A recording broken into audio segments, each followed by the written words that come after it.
à toutes et à tous. Aujourd'hui, nous avons le plaisir d'avoir une séance sur l'art et la colonialité ou la décolonialité. Vraiment, c'est un sujet particulièrement non seulement intéressant, mais qui se développe parce qu'en fait, d'un point de vue politique, c'est un sujet qui mobilise beaucoup de concepts liés à la colonialité du pouvoir. Et donc, c'est extrêmement intéressant. Et pour nous présenter le sujet, aujourd'hui, nous avons le plaisir de recevoir Marcel Bruce, qui est...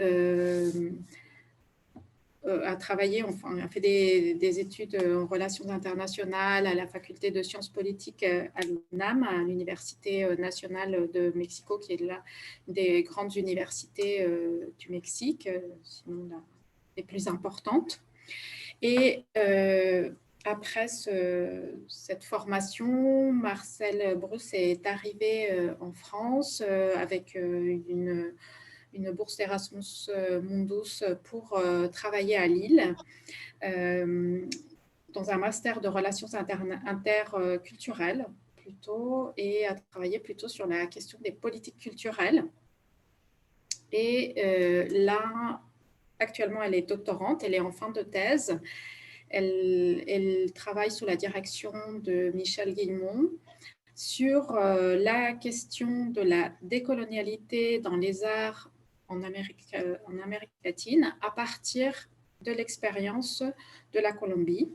Donc, c'est une recherche très dense qu'elle ne pourra peut-être pas nous résumer tout en entier ici. Et donc, on a choisi plutôt un angle différent. Elle va nous présenter une communication qui s'intitule « Art et décolonialité, tensions, débats et possibilités ». Et donc, encore une fois, je suis ravie de la recevoir dans le séminaire et qu'elle puisse nous présenter sa recherche. Donc, Marcel, je te laisse compléter peut-être si j'ai oublié des choses ou tu veux compléter des choses quant à ta présentation. Et puis ensuite, on te cède la parole. Merci beaucoup, Lyselle. Merci à tous et à toutes d'être là. Je suis ravie de pouvoir être là, de pouvoir communiquer autour de ces sujets. C'est toujours un super exercice de synthétiser, d'essayer de transmettre quelque chose qui est large, qui m'a pris beaucoup de temps et qui, voilà, j'arrive, j'espère, à l'aboutissement de cette recherche. Mais c'est vrai que parler d'art, c'est déjà compliqué parce que c'est un concept qui touche à tout un champ dans les sens de Bourdieu, tout un réseau de relations, de subjectivités, d'institutions, de légitimation, etc.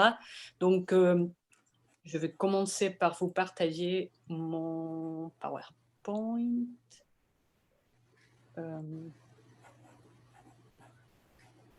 Tac. OK. Et donc voilà, je vais essayer de un peu faire un petit bilan de où en est cette notion de décolonialité de l'art, de l'esthétique décoloniale. Je voudrais commencer par dire que je veux m'adresser, que j'aborde les sujets vraiment par les biais de la perspective de la modernité-colonialité et depuis l'Amérique latine. C'est-à-dire que bien évidemment, c'est un sujet qui touche toutes les cultures. En France, il y a notamment récemment beaucoup de débats autour de l'art africain, de l'art qui est arrivé en France à partir du processus de colonisation. Et je pense que même si les concepts des structures coloniales du pouvoir de Quijano peut tout à fait, c'est un concept, la structure globale coloniale du pouvoir, c'est une structure globale. Là, je veux parler de l'Amérique latine parce que cette structure s'imbrique différemment dans chaque expérience socio-historique des sociétés. Donc, je ne vais pas du tout faire l'introduction théorique. Dans ces séminaires, on a déjà abordé et notamment dans la première séance, les notions clés de la modernité-colonialité.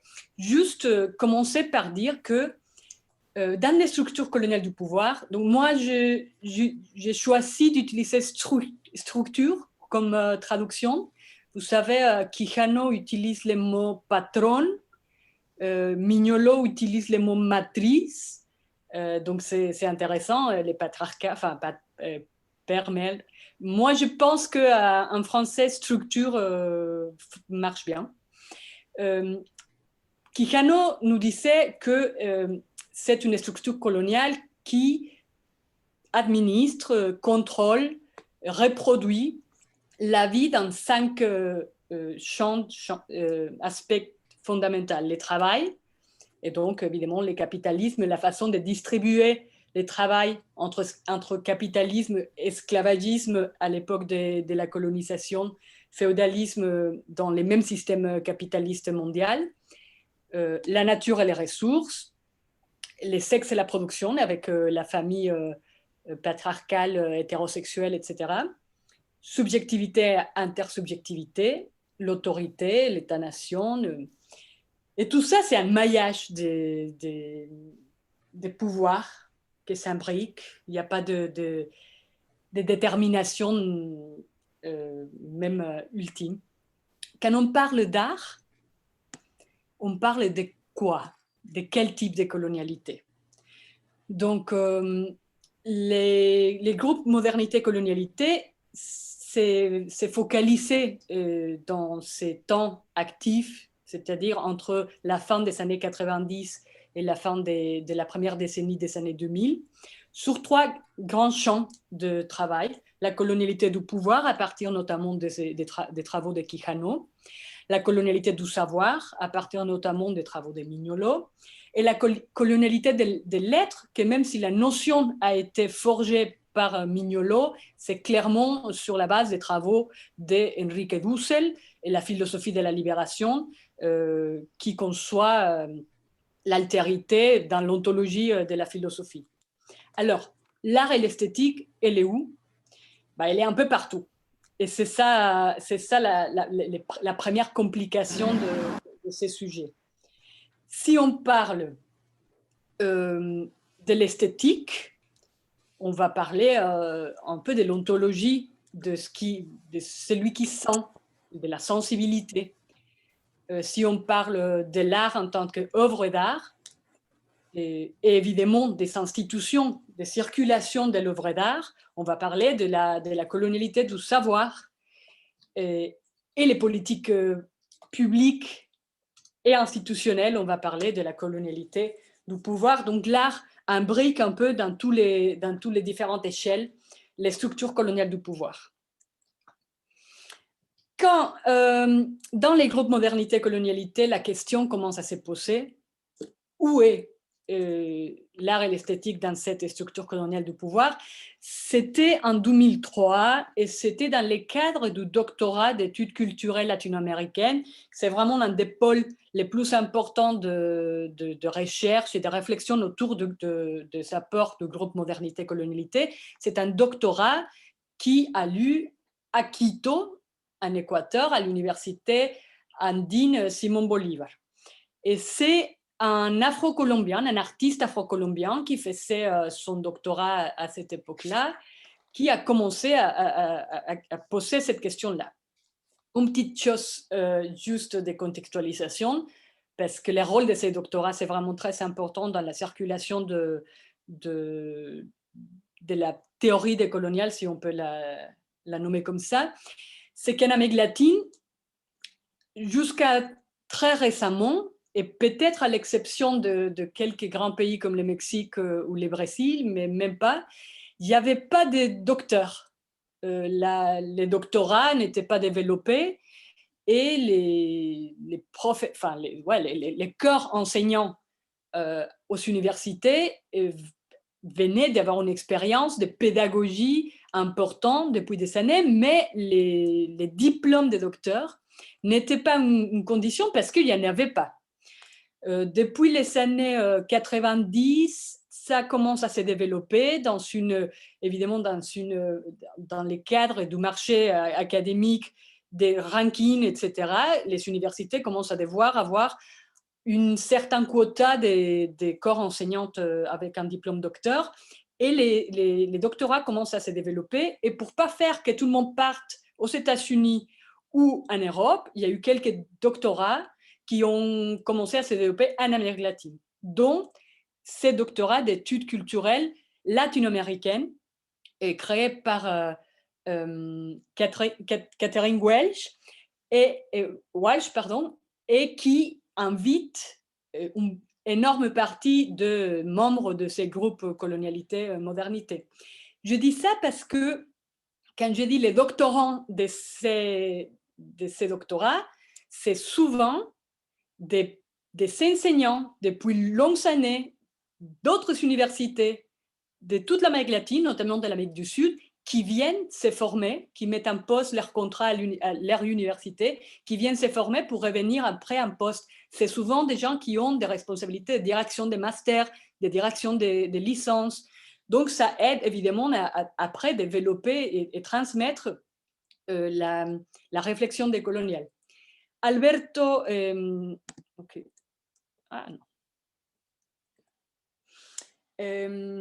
Albana Chinte, c'est cet artiste afro-colombien qui commence à se poser cette question: quel est le rôle de l'art dans les structures coloniales du pouvoir? Et quand on pense à cette question-là, la première chose qu'on doit essayer de répondre, c'est évidemment qu'est-ce que c'est l'art et qu'est-ce que c'est être artiste. Et très vite, on se rend compte que le concept art, tel qu'on le connaît aujourd'hui, c'est un concept moderne et colonial. C'est-à-dire qu'avant le XVe siècle, l'art n'était pas différencié des autres sphères de la vie. L'art de toutes les sociétés avait une fonction soit spirituelle, soit éducative, de transmission pédagogique, etc. Mais il n'y avait pas cette autonomisation de la sphère de l'art, que c'est un processus qui va commencer au XVe, notamment en Italie. La première académie d'art, ça sera à Rome, et que ça va se répandre en Europe jusqu'à les derniers pays, ça sera l'Espagne justement, au 18e. Et en France, bien sûr, on va arriver à la plus haute expression de l'autonomisation de la sphère de l'art au 18e, dans les cadres des Lumières, et bien sûr aussi dans les cadres des Lumières allemandes avec Kant et la création de l'esthétique comme discipline philosophique. Donc, ça c'est important parce que quand on parle du monde moderne et colonial, on sait qu'on parle d'un moment, d'un processus de création dans lequel la modernité, la rationalité moderne, s'imbrique avec la naissance du capitalisme à partir de la découverte des Amériques, et aussi dans la modernité par soi-même va arriver dans un processus d'autonomisation de ces sphères de la vie. C'est là qu'on va séparer l'art du social de l'économique. Donc on est dans la même mouvance, c'est le même processus d'émergence de ces systèmes mondes qui va créer l'art comme discipline autonome, et du coup l'artiste comme un statut différent. Avant les 15e et en France même jusqu'au 17e, fin du 17e, les artistes étaient des artisans qui s'organisaient dans des corporations, qui avaient des lois très claires par rapport à combien ça pouvait coûter un tableau ou une sculpture, qui pouvait être artisan. Et c'est jusqu'au 17e, fin du 17e, début du 18e, que le statut de l'artiste comme individu créateur, et ça va être important parce que là on revient aux valeurs de la modernité, l'individu, la création, l'originalité, apparaîtra. Donc quand les Espagnols arrivent, les Espagnols et les Portugais arrivent en Amérique, et la suite des 300 ans de colonisation, il y a évidemment une partition géoesthétique du monde. La première chose, c'est qu'on va séparer ce qu'on entend par art du reste qui sera artisanat. Donc, toutes les expressions sensibles des populations locales seront identifiées comme de l'artisanat, comme du folklore, ou évidemment comme des expressions diaboliques qu'on devrait faire arrêter. Cette partition géoesthétique viendra jusqu'à nos jours. Pourquoi? Parce qu'on va accepter que l'art n'a pas de but, n'a pas d'objet. L'art par l'art. C'est la grande mouvance du 18e en Europe. L'art est une création, l'œuvre artistique est un objet qui ne doit pas avoir un autre but que le seul but, que le seul plaisir. L'artisanat sert à quelque chose. Les arts des sociétés non occidentales servaient soit à créer de la communauté, à se mettre en lien avec les forces de la nature, etc. Donc, cette partition sera à la base de la première réflexion autour de l'art et la colonialité. La deuxième réflexion va aller sur ce qu'est l'esthétique. Alors là, on a un travail important de Mignolo. Et un peu plus tard, mais plus intéressant, je pense, c'est le travail d'Enrique Dussel qui a publié, ça fait pas longtemps, une esthétique de la libération et qui revient dans son formalisation plus philosophique sur cet aspect. Les mots aiesthesis, d'où vient esthétique, existaient pour les Grecs pour parler de la capacité de sentir, la sensibilisation. Et ce n'est pas juste humain. Les animaux ont aussi une capacité d'aiesthesis parce que c'est juste la capacité d'avoir des sensations, des émotions à partir de n'importe quel input, je ne sais pas comment dire. Tout ce que pour les Grecs était ce qu'on appelle aujourd'hui l'art, était lié à la techné, à la technique, donc tout ce qui était manuel. C'est la même chose après pour les Romains qui vont dire ars, d'où vient le mot art, à tout ce qui était manuel. C'est pour ça qu'aujourd'hui l'artisanat continue à être tous les métiers manuels.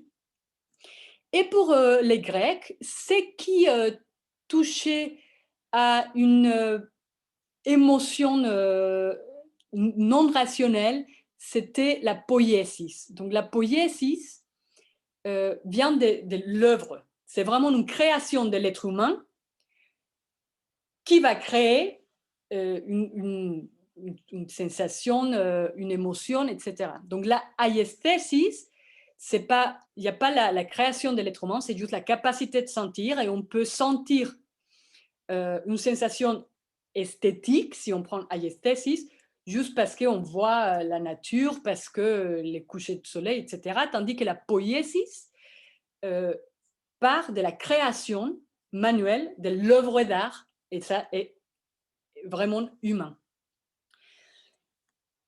Sauf qu'au 18e, Baumgarten, c'était le premier à créer à utiliser ou à forger les mots esthétiques à partir de ce mot aiesthesis grec, pour dire que c'était une connaissance sensible et pour essayer, dans la mouvance de l'époque des Lumières, de trouver les règles universelles à pourquoi on pouvait tous sentir ou tous être d'accord sur quelque chose qui était beau. C'est Kant qui va formaliser cette recherche pour créer l'esthétique comme discipline. Et donc, pour les groupes modernité-colonialité, c'est à ce moment-là que l'esthétique est kidnappée pour la rationaliser, pour trouver qu'il y avait une norme du goût les jugements du goût que Kant développe, et pour enlever et exclure les vrais sens des aiesthesis, que c'est la capacité de n'importe quelle société, de n'importe quel être humain, à sentir des émotions, à percevoir des sensations avec les sens. C'est pour cela que Mignolo va intituler son premier article publié dans la revue Calle 14, une revue de l'Université métropolitaine de Quito à Bogota, Aiesthesis décoloniale, et il marque l'objectif de sa recherche comme décoloniser l'esthétique pour retrouver la aiesthesis. Alors, là, ça va être un premier point important parce qu'on va essayer de séparer l'esthétique de l'œuvre d'art, en sachant que l'esthétique va être liée aux sensations, à tout ce qui est aiesthesis, et l'œuvre d'art va être liée plutôt à l'artefact, à la la création, à façonner une œuvre d'art de la poiesis. Donc, on va commencer par l'esthétique. Évidemment, si on repart de cette notion de aiesthesis, on doit accepter que toutes les sociétés ont développé, ont la capacité de créer des actions, des œuvres, des expériences esthétiques, et qu'elles ne sont pas tous les mêmes.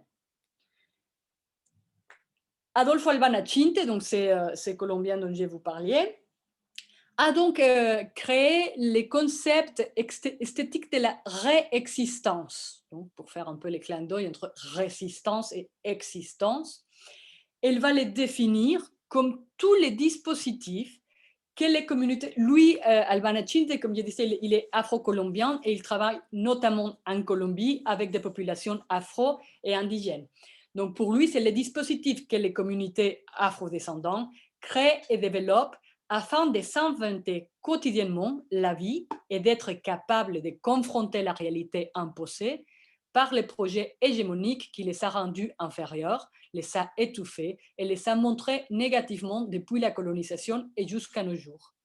La réexistence vise à décentrer les logiques établies afin de chercher dans les profondeurs des cultures, en l'occurrence les cultures indigènes et afrodescendantes, les clés des formes d'organisation, de production, d'alimentation, rituelles et esthétiques qui permettent de rendre la vie digne et la réinventer pour demeurer en transformation. Donc là, c'est clair qu'on n'est pas en train de parler de l'œuvre d'art, mais des pratiques et des expériences esthétiques qui sont quotidiennes. Une chose très importante ici, c'est que Albanachinte parle de jusqu'à nos jours et de demeurer en transformation.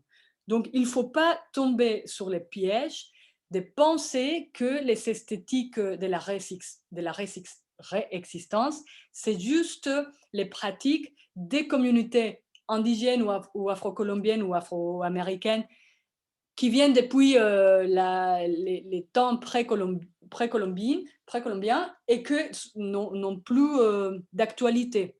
Justement, une des grands débats, c'est l'imposition de la modernité-colonialité aux peuples non occidentaux comme non contemporains, comme s'il y avait une ligne historique des temps, et tout ça, c'est avant. Ici, on parle de ce qui se fait aujourd'hui, et qui est, de toute façon, ce sont des pratiques de résistance pour survivre dans la modernité-colonialité. À quoi il fait référence, Albanachinte? Lui, il a travaillé avec beaucoup des communautés en Colombie, et pendant une quinzaine d'années, il a fait un travail sur les bambuco patiano. C'est la musique de communautés afro-caribéennes en Colombie. Et il a récupéré, finalement, il y a eu des des disques qui se sont faits après, mais c'était surtout une récompilation pour valoriser. Donc cette esthétique de la réexistence vise à reconnaître et à valoriser le fait qu'il y ait des expressions esthétiques différentes qui puissent penser ou percevoir la beauté ou même les buts de l'art d'une façon différente. Et aussi, il y a eu l'exemple d'un projet qui s'appelle Casas del Taytapayan.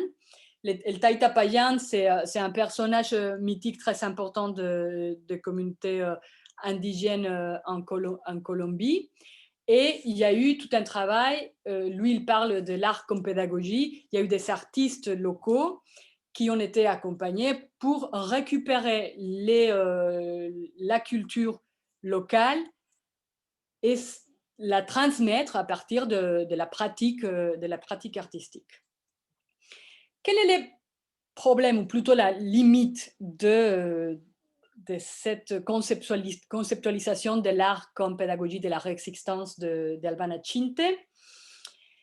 Qu'on peut reléguer, on peut classifier la production esthétique et artistique des communautés comme quelque chose qui est vraiment à l'extérieur du système monde, même moderne, et empêcher les allers-retours. C'est-à-dire que ça, ce sont des projets qui vont être valorisés, financés par l'UNESCO, par les ministères des cultures locaux, etc., mais qui vont difficilement pouvoir faire des liens, soit avec un public plus large, soit avec les circuits internationaux ou nationaux de l'art. Alors, on trouve là une première tension importante.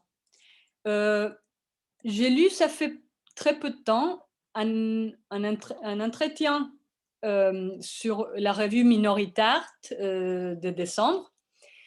L'artiste franco-sénégalais, si je ne me trompe pas, Eddie Firmin, écrit dans cet entretien avec Walter Mignolo, il lui dit « Tout artiste décolonial ressent une tension entre son désir de reconnaissance et son besoin de droiture, intégrité.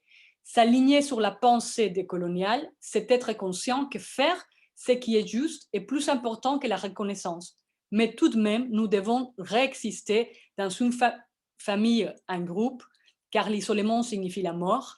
Nos créations doivent trouver des spectateurs et nous devons aussi manger et vivre. » Et je me suis permis de citer ça parce que je trouve qu'il synthétise clairement la grande tension dans ce moment dont je parle de l'esthétique décoloniale. Oui, pour aller vers ce que Dussel appelle une pluriversalité transmoderne, il faut commencer par reconnaître et valoriser les autres façons de sentir et d'exprimer les sensations. Mais est-ce qu'on va rester là? Comment pas tomber dans le folklorisme, dans l'exotisme? Est-ce qu'on ne tombe pas dans un essentialisme, un communautarisme? Est-ce qu'on rejette les circuits de l'art? Alors, toutes ces réflexions, ce sont des réflexions qui se font depuis, même pas 20 ans, dans tous les jours, et évidemment, il y a des contradictions, il y a des changements, c'est vraiment en construction. Et donc, ce doctorat dont je vous parlais au début, il a poursuivi.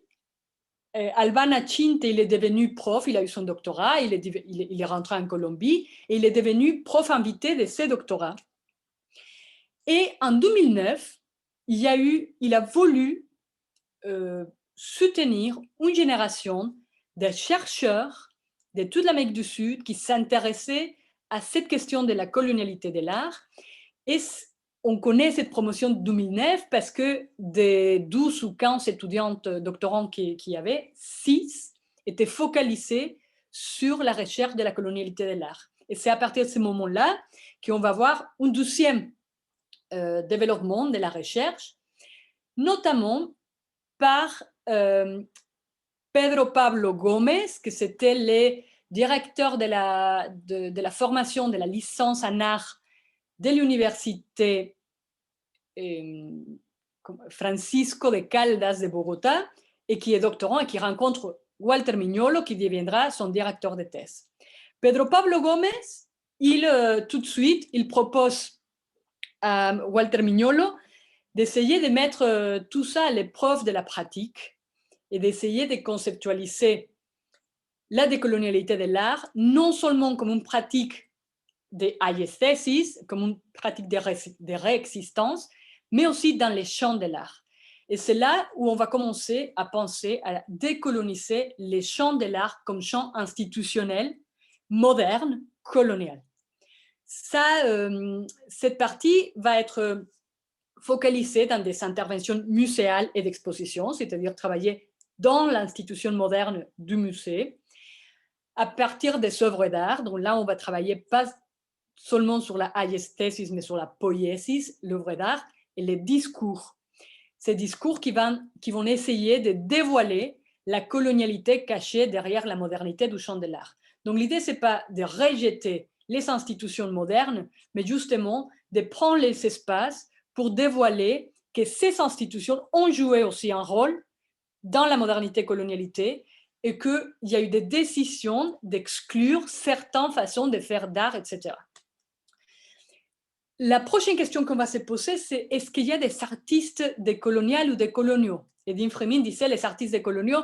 Mignolo, il rejette la conception d'artistes décoloniaux, justement parce qu'on ne peut pas tomber sur faire une étiquette, un style, une courante. Ça serait comme dire, oui, il y a des décoloniaux, comme il y a des altermodernes, comme il y a des postmodernes, comme il y a des...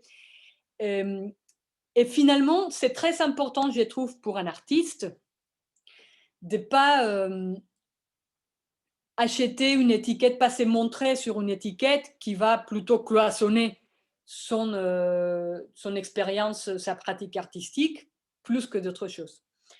Alors, ça va être plutôt les artistes avec lesquels on va travailler dans cet espace de décolonisation du champ de l'art. Ce sont des artistes qui vont s'exprimer à partir de la blessure coloniale. Donc, la blessure coloniale, c'est un concept qui travaille Mignolo pour dire que c'est toutes ces expériences douloureuses que ceux qui habitent dans la frontière ou la frontière extérieure de la modernité-colonialité ont vécu par le fait d'être racialisés, subalternes, etc. Alors, pour développer une pratique d'art décolonial, pour moi, les clés est vraiment dans la prise de conscience de quelle est notre position, quel est notre rôle dans les systèmes modernes, dans la structure coloniale du pouvoir. Et une fois qu'on se pose cette question, on va prendre une conscience, une prise de conscience sur la frontière et la blessure coloniale. Je pense que presque tout le monde, même les métis, même les un peu plus blanches, on a des blessures coloniales, surtout parce que, encore une fois, là, les groupes modernité-colonialité parlent aussi de la globalité, c'est-à-dire de toutes les migrations, donc aussi bien les chicanos, les latinos de différentes communautés aux États-Unis, les indigènes, évidemment, dans tous les pays d'Amérique latine, les afro, etc., mais aussi les femmes, les paysans. Donc, quand un artiste prend cette conscience-là de son rôle dans les structures coloniales du pouvoir et décide de parler depuis la blessure coloniale pour dévoiler ces systèmes modernes et coloniaux, on est dans un processus de décolonialité de l'art. Ça ne veut pas dire qu'un artiste ne peut pas après faire une critique différente à partir de l'artiste n'est pas en train de se tatouer qu'il va être un artiste décolonial. Moi, je ne crois pas à ça. Je crois plutôt au processus de création à partir de cette conscience. Donc, la décolonialité ne sera pas un style, une courante, une technique, mais une action, une praxis qui va devenir une pensée frontalière. Là aussi, c'est un concept de Mignolo.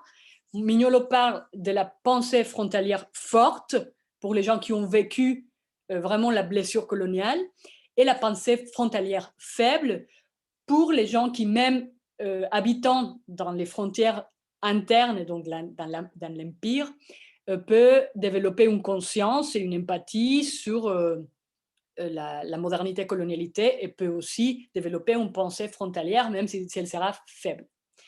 Bon. Donc ça, c'est par rapport aux artistes.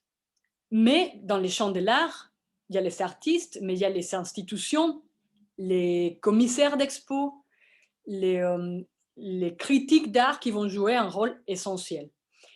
Et on va beaucoup travailler sur ce qui est les commissariats d'art d'exposition dans cette démarche de décolonialité de l'art, avec une idée, comme on sait, d'aller vers une esthétique pluriverselle, transmoderne. Donc, le but ultime serait, en même temps que reconnaître les esthétiques de la réexistence comme contemporaine et comme existante, décoloniser en même temps l'art moderne comme une des expressions du champ de l'art dans une esthétique pluriverselle transmoderne.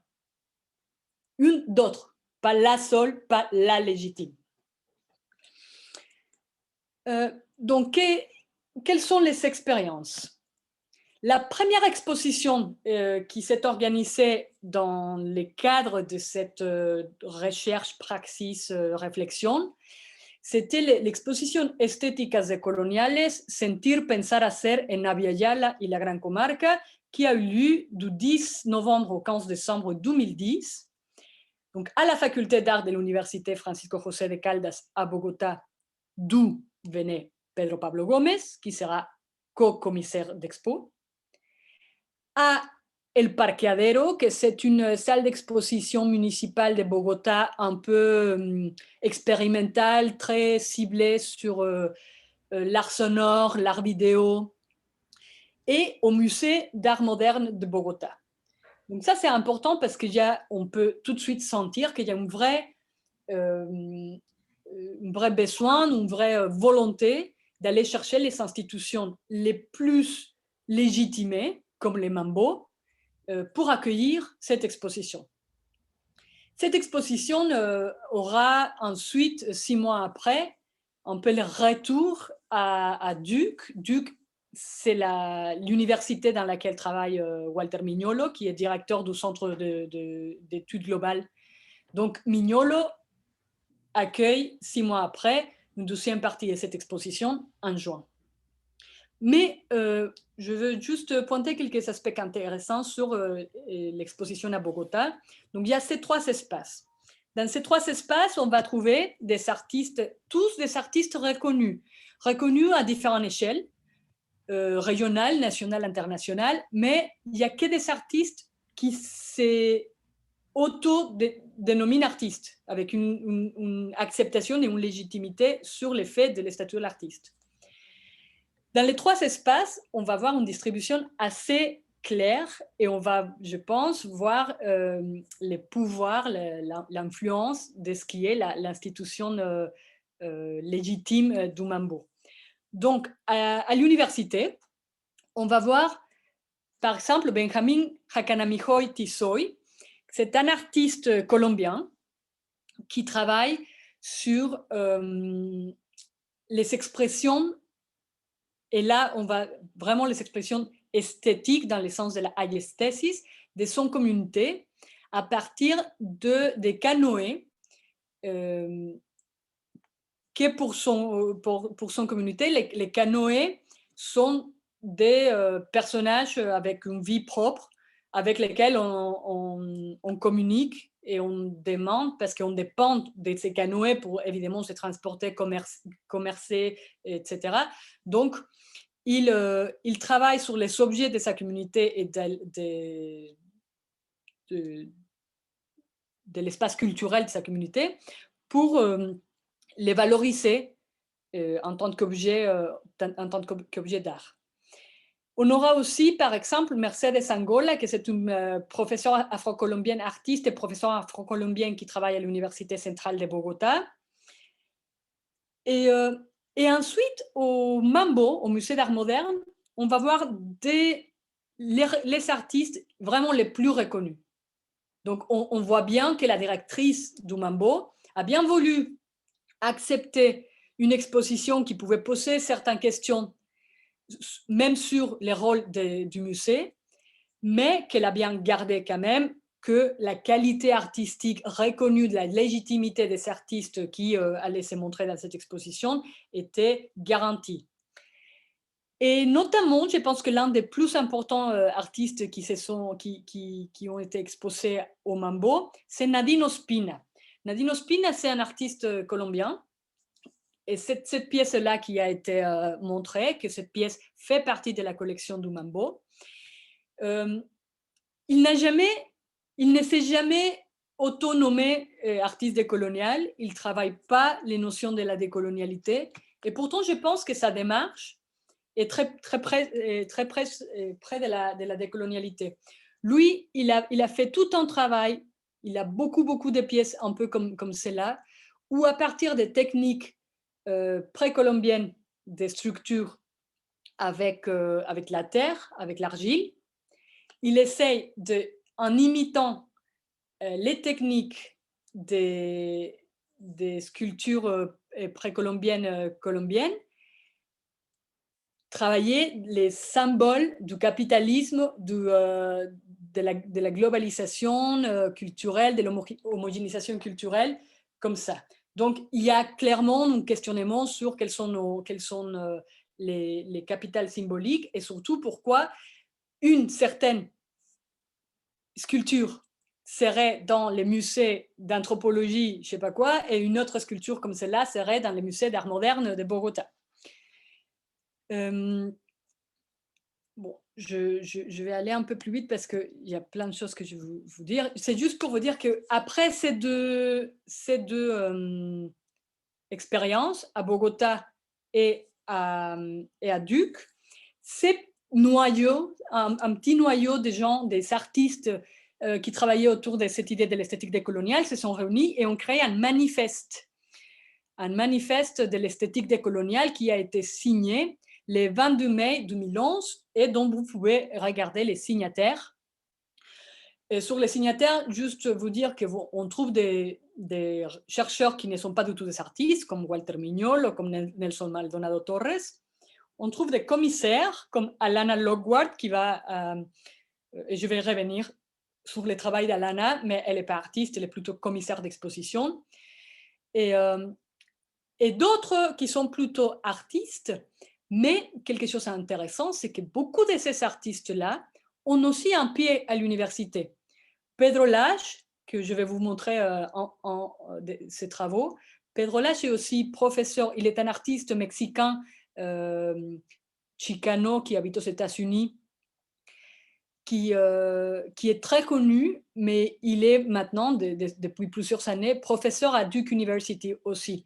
Donc, c'est la même Rolando Vázquez, il est aussi un artiste mexicain qui est professeur à, je ne me souviens plus du nom de l'université aux Pays-Bas. Miguel Rojas Sotelo, il est colombien, il était ancien vice-ministre du ministère de la Culture en Colombie. Donc il y a toujours, et ça je l'ai dit parce que ce n'est pas facile pour un artiste de se nommer décolonial, justement parce qu'on peut subir des exclusions, on peut s'enfermer sur un processus qui peut-être n'est pas les bons ou n'est pas même qui va cloisonner la pratique artistique. Mais pour les gens qui ont aussi, ou ont surtout, on pratique aussi des recherches à l'université, etc., c'est moins gênant parce que justement, ils se légitiment à partir du discours un peu académique qu'ils créent et les liens avec ces pratiques. À partir de ce moment, il y a une espèce de boom de ces groupes qui commencent à aller partout dans les circuits internationaux de l'art pour essayer de mettre en avant cette notion d'esthétique décoloniale et d'inviter une espèce de nouveau mouvement sur l'esthétique décoloniale.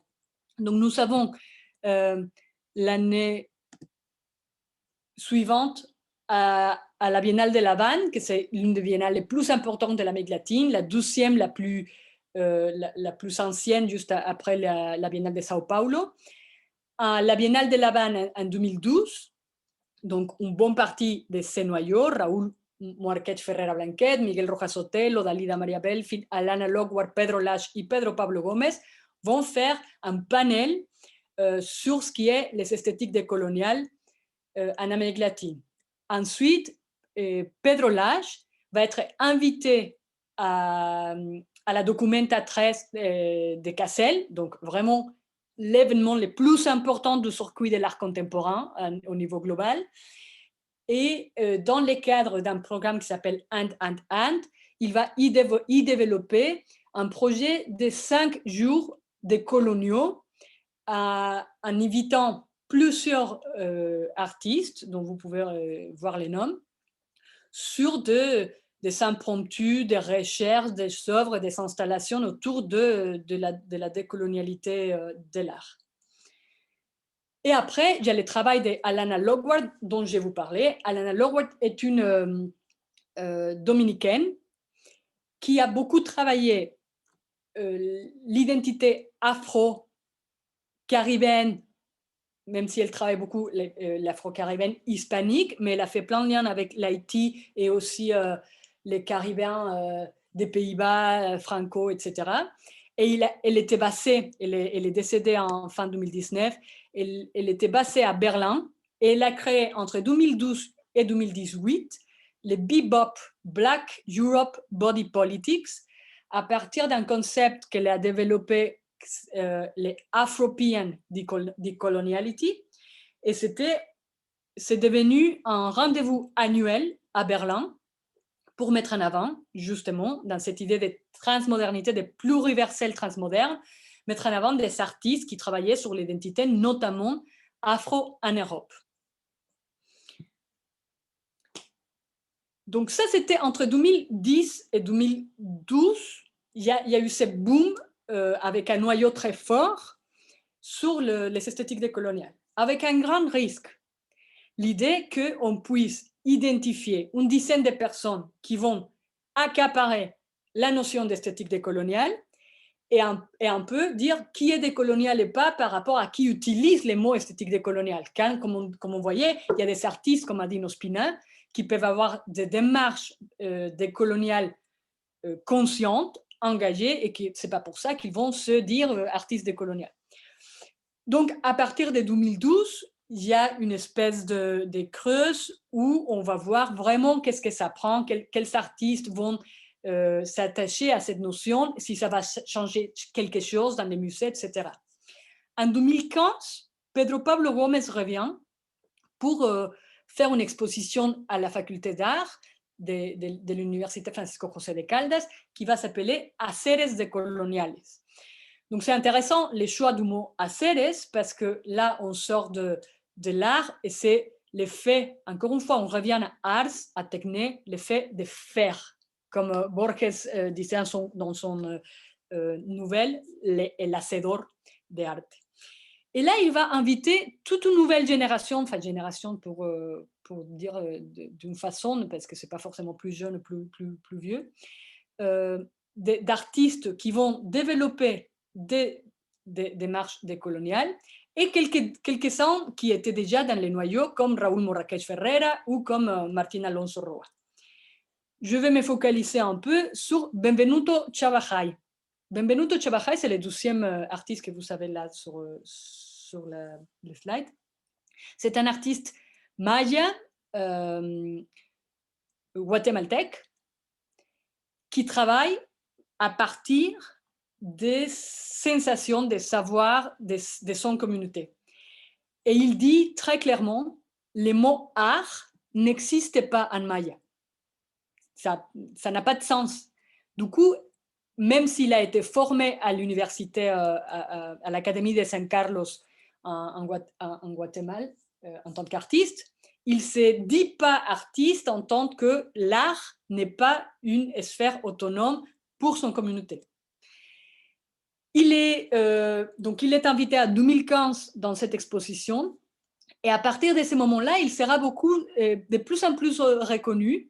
Il n'était jamais sorti de Guatemala avant cette exposition. Ensuite, il sera à la Biennale de Cuenca.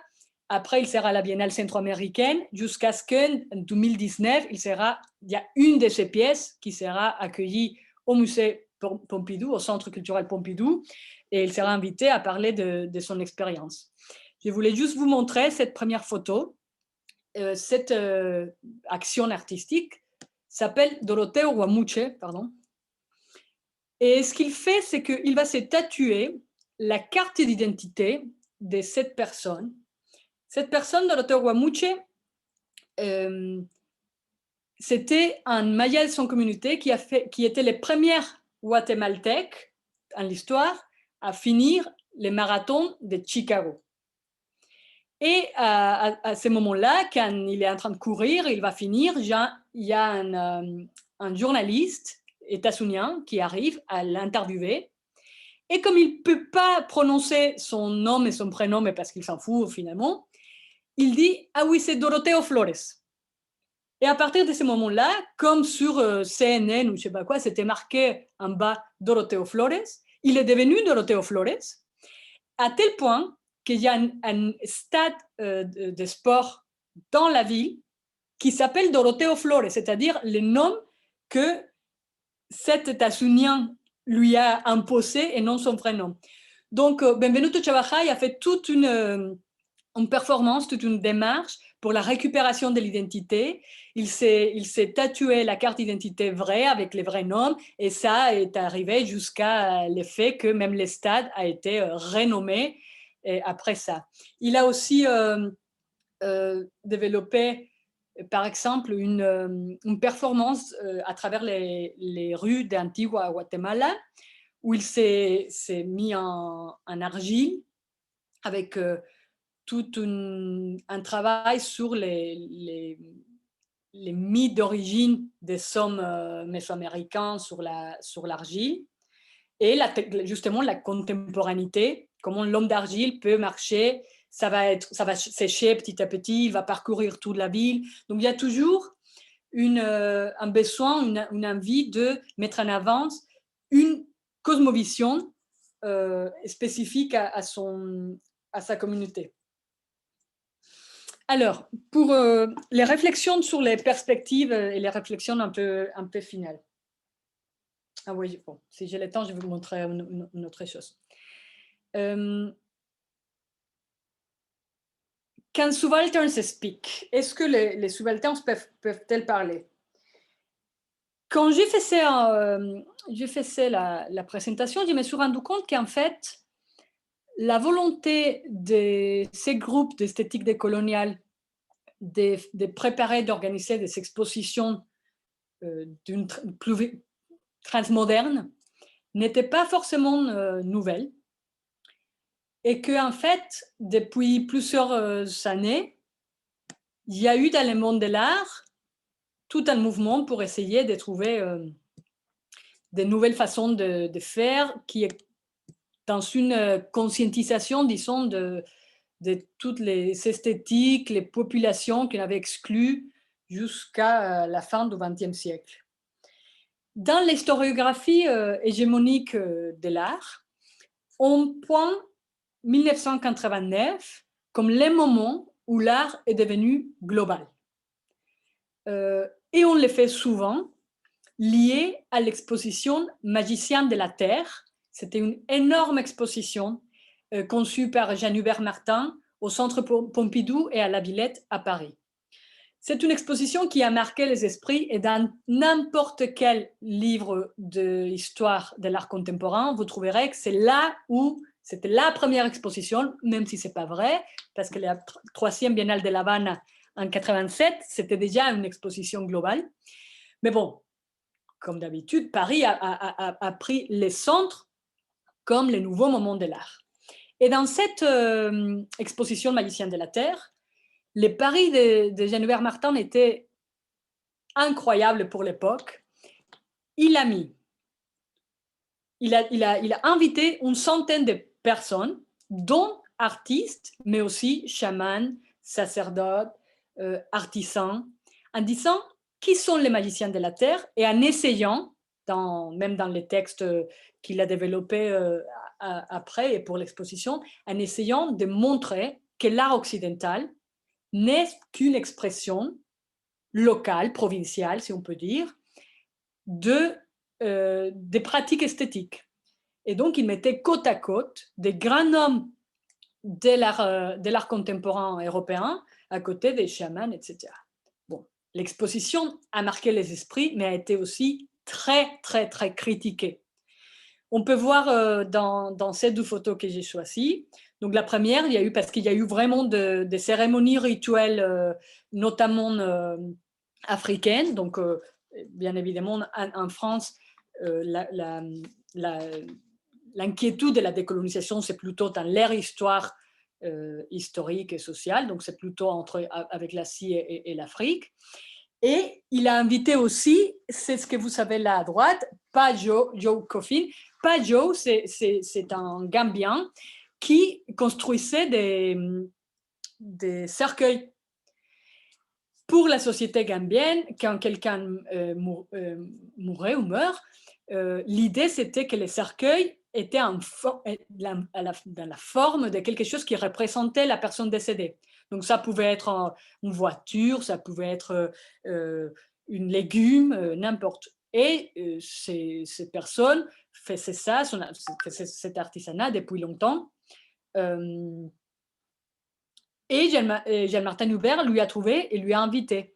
Et il y a eu des cercueils qui se sont... là, je n'ai pas trouvé, mais c'est les catalogues. Donc, il y a eu ce cercueil-là, ou celui-là, que c'est une oignon, qui se sont présentés. Bon, pour tout vous dire, après l'exposition Magicien de la Terre, cette personne, Pajot, est devenue l'icône de l'art contemporain gambien. Maintenant, ces cercueils sont dans plusieurs collections d'art africain, se vendent dans des milliards d'euros. Donc finalement, pourquoi ça a été aussi critiqué, cette démarche de Jean-Hubert Martin? C'était parce que c'était les Français commissaires d'expo qui est allé un peu partout, choisir ce qui lui pensait être des expressions plus universelles de l'art. Et donc, comme Spivak nous disait bien dans son texte Quand subaltern se speak, les subalternes n'avaient pas du tout la parole, en fait. C'était, encore une fois, ce que un Mexicain, Joaquín Barrientos, appelle le globocentrisme, c'est-à-dire que l'Occident s'efface pour montrer la pluriversité tout en gardant les discours. 20 ans après, il y a eu la grande exposition de Nicolas Bourriaud à la Tate, c'est pas la Tate Modern, la Tate England, je pense que ça s'appelle, qui s'appelle l'altermodernité. C'était en 2009 et ça marquait, Nicolas Bourriaud avait beaucoup travaillé sur Magicien de la Terre. C'était vraiment un peu les 20 ans après de l'incursion du circuit de l'art dans la globalité. Et Nicolas Bourriaud lançait un appel à dire la modernité est morte. C'était universaliste, mais surtout c'était eurocentré. On doit incorporer la postcolonialité, on doit accepter comme occidentaux qu'on avait exclu toute cette population. Et il faut créer une altermodernité qui sera vraiment horizontale, mais qui sera aussi universelle. Enfin, ce que Bourriaud dit, c'est aujourd'hui l'artiste est un artiste nomade, est un artiste qui crée des pôles de communication à travers Internet, qui a un acteur fondamental de la globalisation, et que cette globalisation est partout. La modernité aujourd'hui est une modernité altermodernité, mais qui cherche quand même des valeurs universelles qu'on trouvera partout. Bourriaud met en avance des grands artistes comme Subodh Gupta, qui est un artiste indien, qui travaille notamment avec des déchets en métal, en aluminium, et qui crée d'énormes sculptures en aluminium, bien sûr avec une grande critique à la modernité des Landes, avec toute cette hyperconsommation capitaliste, etc. Ou Pascal Martin Taillou, qui a créé cette pièce pour l'exposition sur les poupées d'une communauté africaine. Alors, quelle serait la différence? Est-ce qu'on pourrait échanger les discours curatoriels, les discours des commissaires d'expo, et travailler les discours de l'esthétique décoloniale avec les œuvres de Gupta ou de Martin Taillou et à l'inverse? C'est là où on peut dire jusqu'où l'œuvre d'art par elle-même peut être une œuvre d'art décoloniale et jusqu'où ce sont les institutions et les discours qui vont façonner ce qu'on entend par esthétique décoloniale. Pour moi, la grosse différence un peu entre ce discours de l'altermodernité, les discours de Jean-Martin Hubert et les discours de l'esthétique décoloniale, c'est dans son détail qui n'en est pas un, et c'est le fait de vouloir sortir de la modernité. Nicolas Bourrieux, explicitement, il dit que même si la modernité telle qu'on la connaît est morte, il faut encore chercher l'universalisme, la beauté, enfin cette valeur un peu universelle. Jean-Martin Hubert, il a voulu, je pense que les intentions étaient les bonnes, et en plus, c'était un défi très audacieux pour 1989.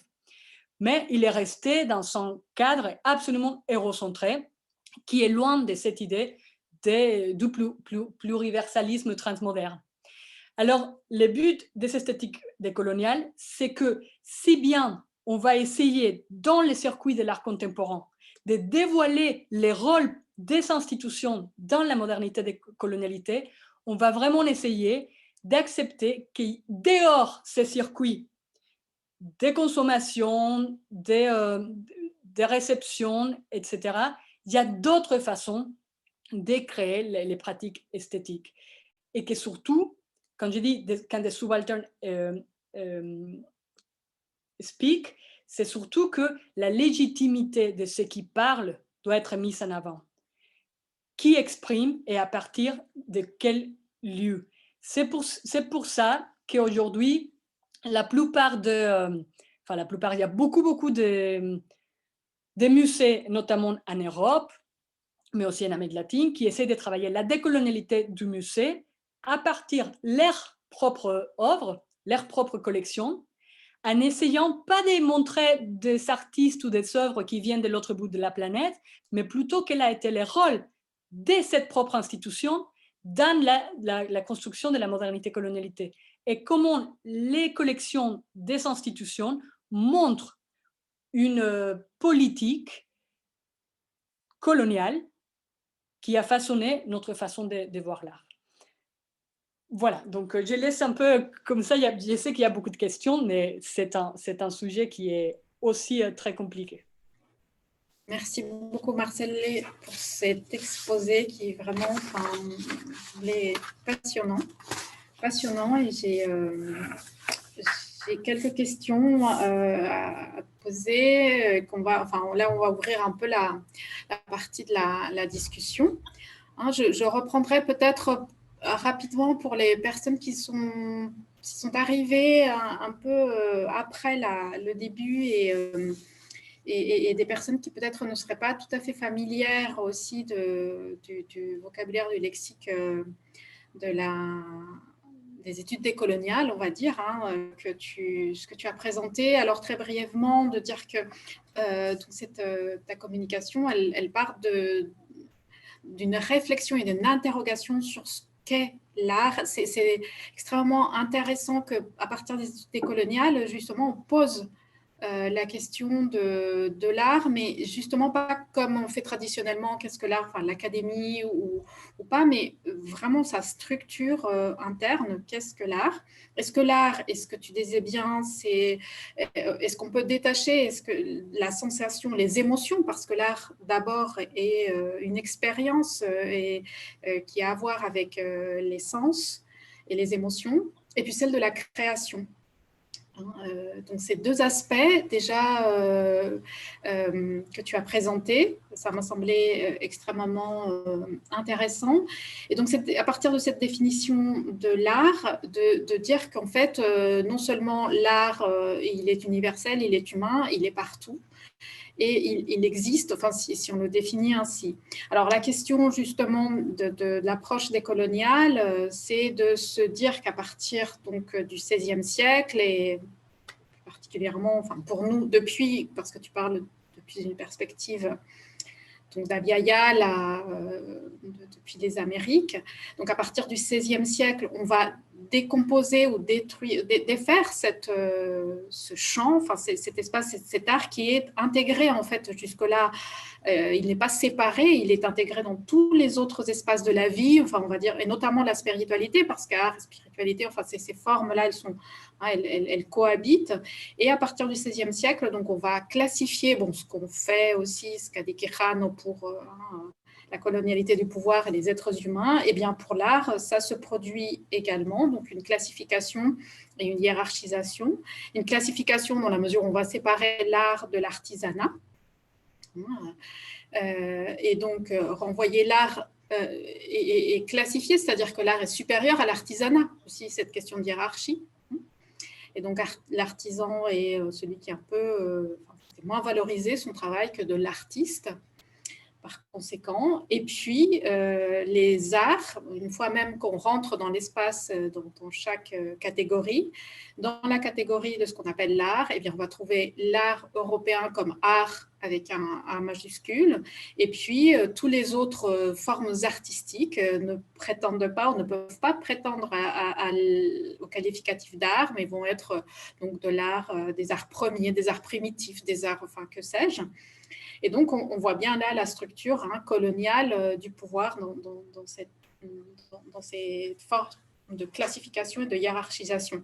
Et puis, donc, pour conclure, enfin, du coup, moi, pour conclure rapidement, donc décoloniser l'art serait ou pourrait être le fait de revenir, de retourner à cette acception première quelque part, de déconstruire les divisions et les frontières et puis articuler un peu plus, alors autour de pas séparer les sensations, la création, enfin, rompre en fait toutes ces hiérarchies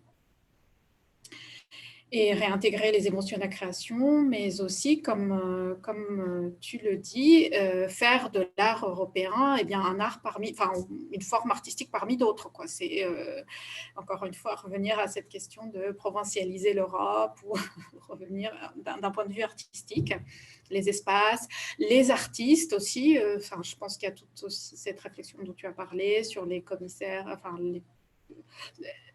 le prix de l'œuvre d'art, sa marchandisation, son intégration dans l'espace, dans les circuits capitalistes. Donc, c'est vraiment passionnant.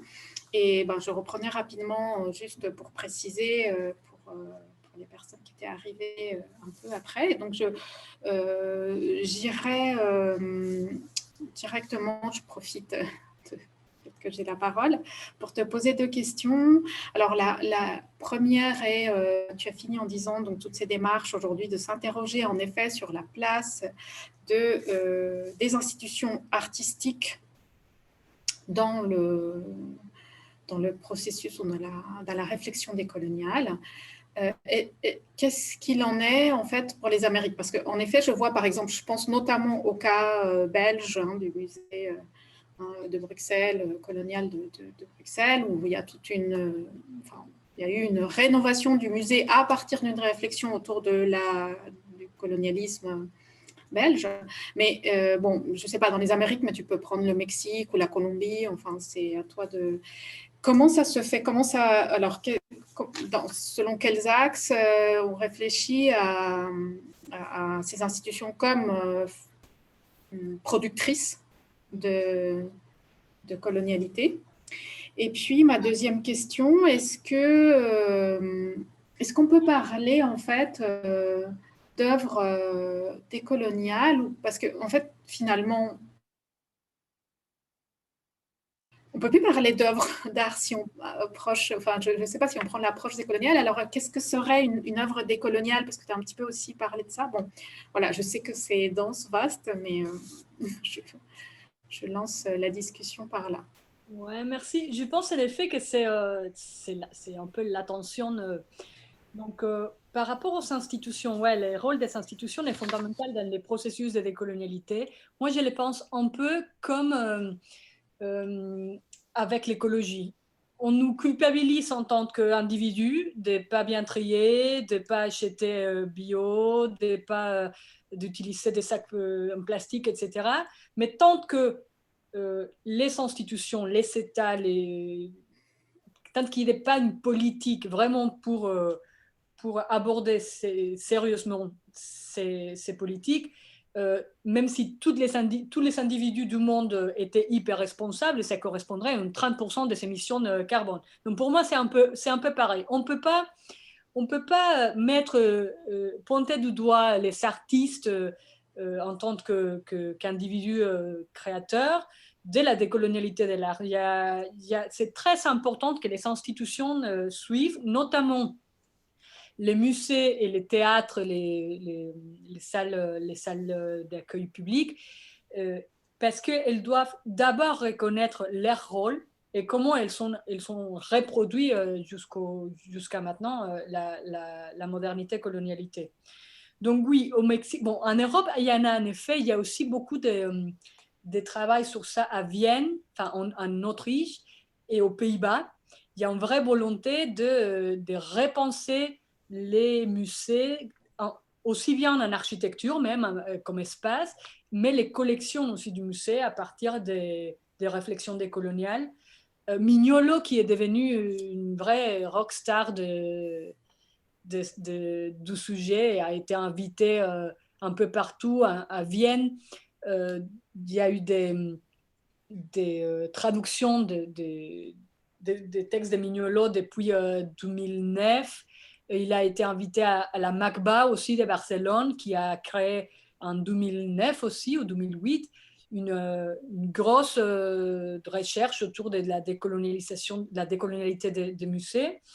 En Amérique latine, c'est un petit peu différent parce que la position, la place des institutions culturelles, artistiques latino-américaines dans la modernité colonialité est quand même un petit peu différente que les musées européens. Donc, il y a une tension qui est plus subtile, je dirais, et il y a une volonté qui est un peu plus facile d'accepter parce qu'en Amérique latine, au moins au Mexique, par exemple, tout ce qui est... c'est une société qui s'est dit justement subalterne, et en tant que subalterne, elle va cacher le discours du racisme qui est hyper fort, mais qui est très subtil parce que justement, on va dire, on est mexicain, on est mexicaine, donc du coup, on ne peut pas être raciste à l'intérieur, tandis que c'est beaucoup plus, enfin, je ne sais pas si c'est pire, mais c'est très, très, très, très grave. Donc, c'est un peu dans ces tensions que les institutions vont travailler, mais il y a beaucoup de musées, et là, récemment, je sais que une des plus importantes biennales au Mexique, que c'est une biennale financée, sponsorisée par FEMSA, qui est la Coca-Cola mexicaine. Enfin, FEMSA, c'est le nom de l'entreprise, Coca-Cola Mexique. La biennale FEMSA, qui c'est l'une des plus importantes, a travaillé toute sa dernière enfin, comment on dit, pas numéro, la dernière édition, sa dernière édition. Voilà, sur la décolonialité.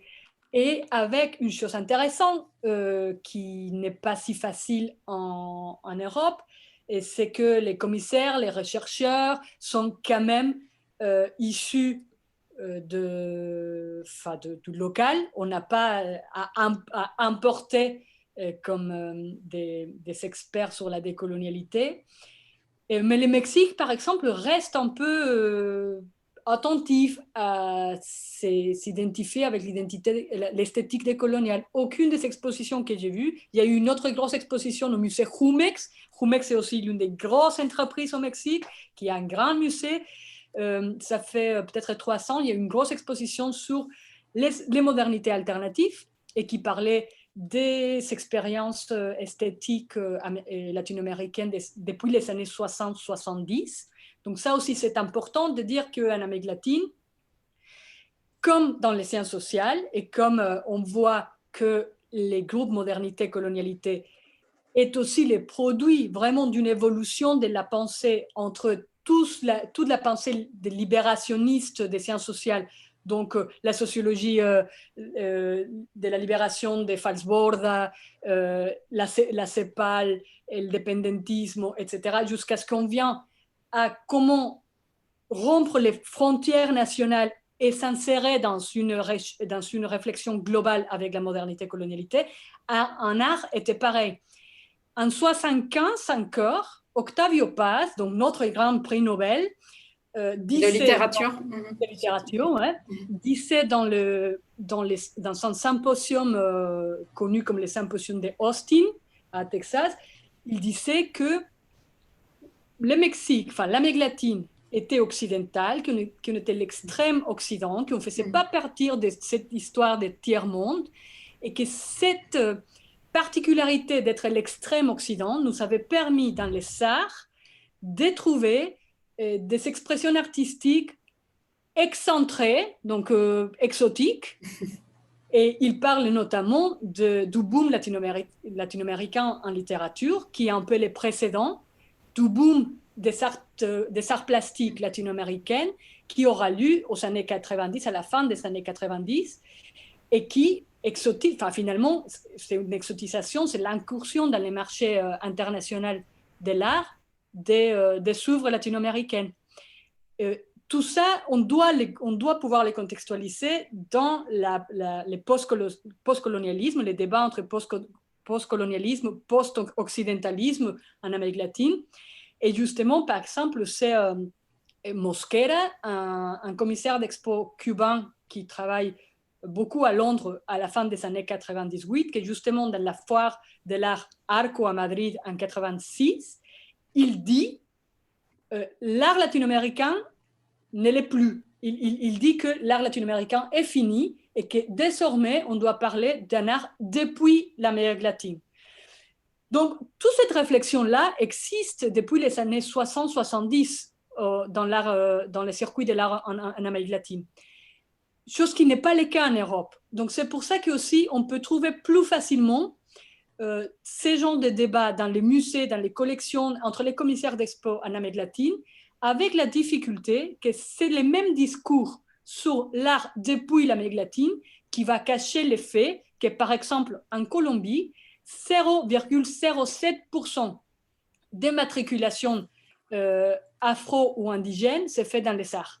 Parce que les arts sont encore vus comme déjà un métier duquel tu ne pourras pas manger. Donc, l'exclusion des communautés afro et indigènes fait en sorte que déjà ceux qui peuvent se scolariser à l'université vont aller chercher, soit parce qu'ils sont imposés, genre ingénierie de l'agriculture, des choses pour qu'après tu puisses rentrer dans ta communauté et développer les progrès.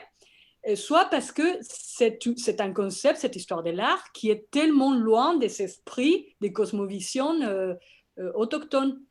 Donc, il y a une volonté de débattre sur les rôles de la modernité, des musées dans la modernité colonialité, mais encore une fois, la vraie exclusion d'une énorme partie des populations d'Abya Yala est encore très marquée parce que pas visible. Merci. Est-ce qu'il y a des questions? On peut peut-être là